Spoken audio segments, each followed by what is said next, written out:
Hello friends, इसके YouTube channel में आपका स्वागत है। ये कम्पिटिटिव दृष्टि से चैनल बनाया गया है जिसमें हम आज आप लोगों को एसटीईटी के संपूर्ण सिलेबस की जानकारी देंगे। एसटीईटी 2019 जिसकी परीक्षा हमने 2020 28 जनवरी को आयोजित हुई थी और उसमें बहुत सारे अभ्यर्थी उस परीक्षा में शामिल हुए थे। कुछ लोगों ने ये भी हंगामा किया जो सिलेबस से बाहर हमारे प्रश्न पूछे गए हैं, सिलेबस से बाहर प्रश्न है, हम इसको कैसे हल करें। इस हंगामा के कारण आपकी परीक्षा जो है वो कैंसिल भी कर दी गई है। कुछ ऐसे भी अभ्यर्थी थे जो वो पूर्ण तैयारी के साथ गए थे, उनके लिए बहुत दुख की बात ही है जो ये परीक्षा कैंसिल की गई और वो फिर से उन्हें पढ़ने में लगना पड़ेगा, फिर से तैयारी करनी पड़ेगी, फिर से उन्हें इस सिलेबस को देखना पड़ेगा। ठीक है, इस उनके लिए तो बहुत दुख की बात है, लेकिन जो अच्छे से नहीं तैयारी करके गए थे उनके लिए खुशी की बात भी है, या सिलेबस से बाहर ही प्रश्न पूछे गए हों, ये भी बात हो सकती है। ऐसा हालांकि हिंदी में नहीं था कंप्लेन, ऐसा कुछ कंप्लेन था तो वो था साइंस और एसएसटी में, जिसके कारण परीक्षा को कैंसिल कर दिया गया है। चलिए, वो तो सरकार की बात है, कैंसिल कर दी है। हमारा काम है तैयारी करना, क्योंकि जब तक हमें लक्ष्य नहीं मिला है हमें तो आगे बढ़ना ही है, हमें तो आगे बढ़ना ही है लक्ष्य की ओर। और लक्ष्य की ओर बढ़ने में हमें बहुत सारी परेशानियां भी आती हैं, बहुत कठिनाइयां भी आती है, और उस कठिनाइयों को झेलते हुए हम आगे बढ़ते ही हैं। बहुत सारे अभ्यर्थी जो हैं जब परीक्षा हॉल से निकले थे उसके बाद सबके मुख से हम यही बात सुन रहे थे, खास करके हिंदी के बारे में भी बहुत सारे अभ्यर्थी की मुझसे बात सुन रहे थे जो 9वीं और 10वीं की कक्षा का बुक पढ़ते, 9वीं और 10वीं से ही प्रश्न आता, लेकिन ऐसा कुछ नहीं हुआ। जो 9वीं 10वीं से प्रश्न नहीं आया, 2-4 प्रश्न ही उस बुक से आया, बाकी सब तो अलग अलग से थे। लेकिन ऐसा भी नहीं है, हम भी उस प्रश्न को देखे हैं जो 9वीं और 10वीं से नहीं प्रश्न है, 11वीं और 12वीं से नहीं है, 9वीं 10वीं 11वीं 12वीं, ये चारों पुस्तक जो है बिहार गवर्नमेंट का, यानी बिहार स्टेट टेक्स्ट बुक कक्षा 9वीं 10वीं 11वीं और 12वीं, ये चारों को आधार लिया गया है। और इस चारों के आधार पर क्या है, साहित्य का जो हम अध्ययन कर रहे हैं, ठीक है, ये हम साहित्य का जो अध्ययन कर रहे हैं तो हर साहित्य का इतिहास एक होता है। तो ये चारों बुक का आधार लेकर के क्या करना है, हमें इतिहास से तैयारी करनी पड़ेगी। हिंदी साहित्य के इतिहास से, इतिहास यानी कि हिस्ट्री सब्जेक्ट से नहीं, हिंदी साहित्य के इतिहास से हमें तैयारी करनी पड़ेगी। और क्योंकि ग्रेजुएशन बहुत सारे लोग करते हैं, वो गेस्ट पेपर से पढ़ते हैं, लिखते हैं और अपना गेस्ट पेपर फाड़ के फेंक देते हैं, उसके बाद उन्हें कोई मतलब नहीं रह जाता है। लेकिन हमें शिक्षक बनना है, तो 9वीं 10वीं के बच्चों को अगर हम पढ़ाने जा रहे हैं तो 9वीं 10वीं को पढ़ करके हम उसको क्या पढ़ाएंगे, हमें उससे 2 गुना 3 गुना अधिक जानकारी लेनी पड़ेगी। और चूँकि आपका बिहार गवर्नमेंट ने उसका एसटीईटी नाम दिया, ठीक है, माध्यमिक शिक्षक पात्रता परीक्षा, लेकिन सही मायने में रखिए तो उसका अगर उस पद को हम मानते हैं तो पद होता है हमारा टीजीटी टीचर और पीजीटी टीचर, यानी कि 11th 12th के लिए पीजीटी टीचर और 9 10 के लिए टीजीटी टीचर। तो टीजीटी टीचर यानी 10 ग्रेजुएट टीचर, 10 ग्रेजुएट टीचर जब हम हैं तो ग्रेजुएट लेवल है करने के बाद हम उस टीचर की बहाली को भर रहे हैं, तो हमें ग्रेजुएशन का ज्ञान होना चाहिए। अर्थात ग्रेजुएशन में हमें क्या है, साहित्य पर, हमेशा साहित्य पर क्या करना है, हिंदी साहित्य के इतिहास बहुत ही मायने रखता है। तो प्रश्न पूछे गए 9वीं 10वीं 11वीं 12वीं, अब ये पुस्तक से आधार लिया गया है और हम भी इस प्रश्न को देखे हैं, अच्छे से उसका अध्ययन भी किए हैं, तब जाकर के इस सिलेबस को हम तैयार किए हैं। तो 50% क्वेश्चन जो है, यानी कि 50% क्वेश्चन आपका क्या है, इस बुक से ही लेकर के, आधार लेकर के, इतिहास से दिया गया है। अब जैसे कि आपका क्वेश्चन है एक, यामा के लिए महादेवी जी को किस पुरस्कार से सम्मानित किया गया था, यामा के लिए महादेवी जी को किस पुरस्कार से सम्मानित किया गया था। तो महादेवी वर्मा की रचना जो है आपको 9वीं कक्षा में पढ़नी है, महादेवी वर्मा की रचना आपको 9वीं कक्षा में पढ़नी है। तो अब हमें महादेवी वर्मा की एक ही जो रचना आपकी 9वीं कक्षा में दी गई है वही रचना महादेवी वर्मा की नहीं है, उनकी तो बहुत सारी रचना है। तो हमें क्या करना पड़ेगा, जैसे महादेवी वर्मा के बारे में हमें संपूर्ण जानकारी लेनी पड़ेगी। वो किस काल के कवि थे, कवयित्री थी, उनका जो लेखनी का शैली था वो क्या था, उन्हें किस उपनाम से पुकारा जा रहा था। जैसे महादेवी वर्मा को आधुनिक काल की मीरा भी कहा जाता है, क्योंकि उनकी जितनी भी काव्य शैली है उसमें बहुत ही मार्मिक, हृदय से मर्म स्पर्शी चित्रण किया गया है, इसलिए उन्हें महादेवी वर्मा को आधुनिक काल की मीरा भी कहा जाता है। अब जैसे कि पूछ दिया जाए यही प्रश्न, आधुनिक काल की मीरा किसे कहा जाता है, तो महादेवी वर्मा है। तो महादेवी वर्मा आपको पढ़ना है तो हमें क्या करना है, ये आधार लेना है। महादेवी वर्मा हमारे बुक में है, इनके बारे में संपूर्ण जानकारी हमें लेनी होगी। तो लेनी होगी तो कैसे, तो वो हमें साहित्य से लेनी पड़ेगी, यानी हिंदी साहित्य के इतिहास से। और ये छायावादी कवि हैं, इस तरह से तो हमें साहित्य से लेनी पड़ेगी। तो ये आधार लेकर के 9वीं 10वीं की कक्षा का आधार लेकर के हमें तैयारी करनी पड़ेगी। और वो किस से तैयारी करनी पड़ेगी, हमारे हिंदी साहित्य के इतिहास से तैयारी करनी पड़ेगी। सिर्फ हम टेक्स्ट बुक पढ़ लेते हैं कक्षा 9वीं 10वीं 11वीं 12वीं को, ऐसा नहीं है। ये टेक्स्ट बुक हमारा आधार होगा और तैयारी हमें साहित्य में जाना पड़ेगा, डीपली पढ़ना पड़ेगा। टीजीटी पीजीटी सारे जगह के क्वेश्चन, जैसे कि झारखंड जेटीईटी होता है उसमें भी वही ग्रेजुएशन लेवल के क्वेश्चन ही पूछे जाते हैं। ऐसी बात नहीं है जो 9वीं 10वीं कक्षा के प्रश्नों को उठाकर रख दिया जाता है, तब तो सभी अभ्यर्थी पास कर जाएंगे, ऐसा नहीं होता है।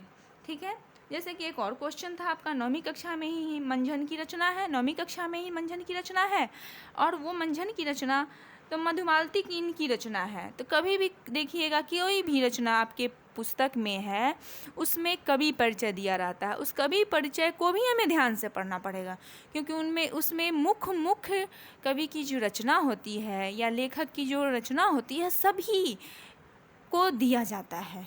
उसका फिर हमें क्या करना होगा, अलग से जानकारी लेनी पड़ेगी, इतिहास से जानकारी लेनी पड़ेगी।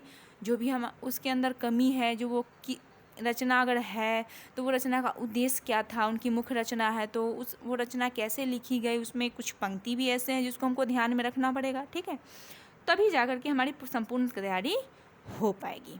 तो ये था आपका जो 50%। आप ये मत कहिए जो 9वीं 10वीं 11वीं 12वीं से नहीं था, 9वीं 10वीं 11वीं 12वीं है, सभी उसी कवि को आधार मान करके और प्रश्न पूछे गए हैं। तो कहाँ से पूछे गए हैं, तो हिंदी साहित्य के इतिहास से प्रश्न पूछे गए हैं। ठीक, हम एक एक करके आपको सभी उसी आधार मान करके कवि के बारे में, उनकी रचना कितनी है, वो रचना कब प्रकाशित हुई, कैसे, उसमें क्या उद्देश्य है, ये सब हम एक एक करके आपको तैयारी करवाएंगे। आप प्लीज़ इस चैनल को जो है सब्सक्राइब कर लीजिएगा, ताकि जो भी वीडियो हम आप डालेंगे वो आपको मैसेज द्वारा मिल जाएगा। ठीक है, और आप एक एक करके डेली हम एक वीडियो डालते चलेंगे और आप उसकी तैयारी करते चलिएगा। उसके बाद सामान्य हिंदी, कोई भी विषय जो हम पढ़ते हैं उसका कुछ सामान्य ज्ञान हमारा होता है। कोई भी विषय का सामान्य ज्ञान एक जीके ही हम ले लेते हैं, उससे नहीं होता है। हर विषय का एक छोटा सामान्य ज्ञान होता है।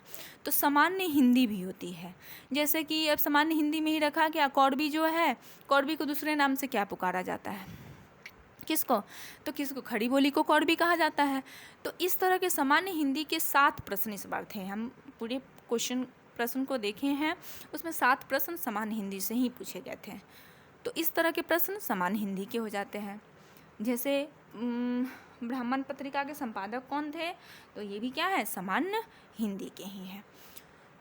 अब आपका तो 50 नंबर और ये हो गया आपका 10 नंबर, तो 60 नंबर हम आपको बता दिए ये सिलेबस क्या था, कहाँ से पूछे गए प्रश्न है। उसके बाद है आपका हिंदी व्याकरण, व्याकरण से प्रश्न पूछे गए थे। 28 प्रश्न कुल पूछे गए हैं, 28 से 30 प्रश्न व्याकरण से हैं। तो 28 से 30 प्रश्न व्याकरण से मान लेते हैं, तो 30% हम उसको रख के चलते हैं। जो हो सकता है इस बार 30 ही पूछ दे, हो सकता है 28 भी पूछे, हो सकता है 27 भी पूछे, उसमें कुछ कहने की बात नहीं है। तो एक एवरेज है 28 से 30। तो हिंदी व्याकरण, तो किसी भी भाषा का जो है व्याकरण तो वो मुख्य है ही। व्याकरण के ज्ञान के बिना तो भाषा का ज्ञान होना कहीं से संभव है ही नहीं। तो व्याकरण भी हमें जानना है। तो व्याकरण से भी जो प्रश्न पूछे गए हैं उसमें जैसे लिंग वचन से भी कुछ प्रश्न पूछे गए हैं, विलोम भी पूछे गए हैं, संधि भी पूछे गए हैं, अविकारी भी पूछे गए हैं, प्रत्यय भी पूछे गए हैं। तो क्या करना पड़ेगा, व्याकरण हम एक टॉपिक को पढ़ेंगे तो नहीं होगा, हमको थोड़ी थोड़ी जानकारी जो है सभी टॉपिक की लेनी पड़ेगी। हम बारी बारी से जितने भी टॉपिक आपके प्रश्न में आए हैं सभी टॉपिक को हम एक एक करके समझाएंगे, ठीक है। जो कठिन है, ऐसे संज्ञा सर्वनाम ये सब तो अधिकतर अभ्यर्थियों को पता ही होगा, क्योंकि हिंदी से पढ़ाई किए हैं तो इतना तो ज़रूरी ही जानकारी होगी उन्हें। उसके बाद का हमारा जो प्रश्न है वो है क्या, शिक्षण कला, ठीक है। शिक्षण कला से इस बार 12 प्रश्न थे, इसीलिए हम आपको कह रहे हैं 28 से 30, ये व्याकरण से 28 प्रश्न थे, शिक्षण कला से 12 प्रश्न थे। तो शिक्षण कला जिसको हम लोग पैडागोजी कहते हैं, पैडागोजी तो एक अलग होता ही है, उसके साथ साथ हर विषय की में भी पैडागोजी पूछी जाती है, क्योंकि हमारे अपने विषय को पढ़ाने के लिए, बच्चों को समझाने के लिए हम किस किस उपागम का प्रयोग करते हैं, किस किस ढंग से हम उसको समझाते हैं, इस विषय की महत्वपूर्णता क्या है, ये हमें उस विषय की पैडागोजी में ही पढ़ना पड़ता है। तो उस पैडागोजी से क्या थे, इस बार 12 प्रश्न पूछे गए थे, इसलिए हम 10 से 12 तो 10% शिक्षण कला रखते हैं। सीटेट क्या आप परीक्षा देते होइएगा, उसमें देखते हैं हर विषय में पैडागोजी दिया रहता है। एसएसटी दीजिए उसमें पैडागोजी है, हिंदी रहेगा उसमें भी पैडागोजी रहेगा, तो हर में पैडागोजी रहना ही रहना है। तो पैडागोजी तो हमारे शिक्षक के लिए बहुत ही आवश्यक है, क्योंकि जब तक हम शिक्षण कला नहीं जानते हैं, यानी शिक्षा पढ़ाने का ढंग हमें नहीं होगा, शिक्षा का ज्ञान हमें नहीं होगा, तब तक तो हम बच्चों को शिक्षा दे ही नहीं सकते हैं। और किस उम्र में कैसे उन्हें शिक्षा देना है, ये भी शिक्षक को अच्छे तरह से ज्ञान होना चाहिए। तो इस ढंग से ये सारी जानकारी हमें किस में दिया जाता है, पैडागोजी में। यानी शिक्षण पढ़ाने की कला जो होती है, शिक्षण करने की कला जो होती है, उसे हम लोग पैडागोजी कहते हैं। जिससे 25 प्रश्न इस बार पूछे गए थे। मान लीजिए 10 प्रश्न सब विषय का हो गया तो 35 प्रश्न हो गया, ये भी हमारे लिए बहुत महत्वपूर्ण है। हम इसका भी क्लास बनाएंगे, पैडागोजी का भी। और 25 प्रश्न जो है वो आपका आ जाता है किस पर, 25 प्रश्न हमारा रीजनिंग मैथ पर। रीजनिंग में जो है वो अल्फ़ाबेटिकल रीजनिंग भी पूछी गई थी, नंबर सिस्टम वाली भी रीजनिंग थी। तो इस तरह से रीजनिंग से भी 12 प्रश्न थे, 12-13 प्रश्न रीजनिंग के भी थे और 12-13 प्रश्न जो है मैथ से भी थे। तो कुल जो है 25 नंबर हमको मैथ और रीजनिंग, मैथ में जैसे कुछ परसेंटेज भी थे, कुछ टाइम का भी क्वेश्चन था, उसके बाद कुछ जो है वो अनुपात का भी क्वेश्चन था। तो वो सब भी हमें थोड़ा बहुत जानकारी लेनी पड़ेगी, ठीक है। बहुत सारे लोग मैथ छोड़ चुके होंगे तो उनको मैथ में थोड़ी परेशानी हो जाती है, लेकिन रीजनिंग कुछ नहीं है। रीजनिंग तो अगर आप थोड़ा सा ध्यान दीजिएगा तो रीजनिंग हमारे लिए बहुत आसान होता है। बहुत आसान रीजनिंग ही इस बार पूछी गई थी, आसान रीजनिंग ही पूछी जाती है।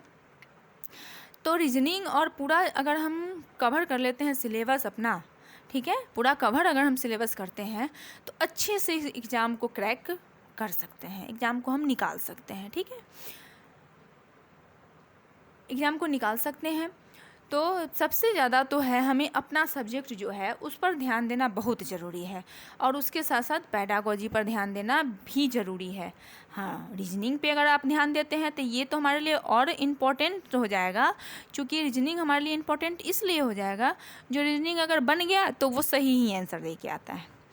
तो सब कुछ का ध्यान देना आवश्यक है ही, अपना सब्जेक्ट तो मोस्टली इम्पोर्टेंट है, ठीक है। तो हमारे सब्जेक्ट में हमें तैयारी कैसी करनी है, तो हमें 9वीं 10वीं 11वीं और 12वीं ये चारों पुस्तक का आधार लेना है, अर्थात उसमें जो पूछे गए दिए हुए पाठ है उस कवि का आधार लेना है, उस पाठ का जो उद्देश्य है उस उद्देश्य का आधार लेना है, ठीक है ना। इस बार हम देखे हैं ज़्यादातर प्रश्न जो है भक्ति काल से बहुत सारे प्रश्न पूछे गए थे, तो है भी सूरदास की रचना, नाभादास की रचना, ये सारी रचना जो है वो क्या है, एक प्रश्न पूछा गया था भक्तमाल किनकी रचना है, जबकि नाभादास की रचना आपको 12वीं की पुस्तक में पढ़नी है और भक्तमाल भी नाभादास की ही रचना है।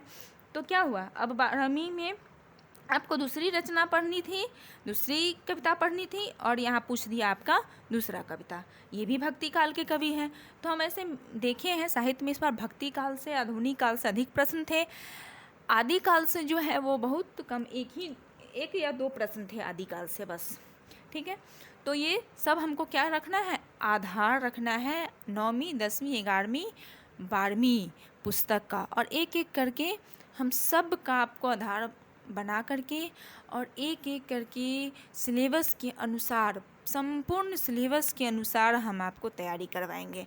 आप प्लीज़ इस चैनल को जो है सब्सक्राइब कीजिएगा, ताकि जो भी वीडियो हम आप डालें वो आप तक पहुंच पाए और घर बैठ कर के आप संपूर्ण तैयारी स्टेट का कर सकते हैं, वो चाहे पेडागोजी हो, रीजनिंग हो या हिंदी की संपूर्ण सिलेबस हो। और प्लीज़ आप इसको सब्सक्राइब ज़रूर करें और दूसरे तक इसको शेयर भी अवश्य करें, ताकि आपको भी लाभ मिल सके और दूसरे लोगों को भी इससे बहुत लाभ मिल सके। ठीक है, धन्यवाद।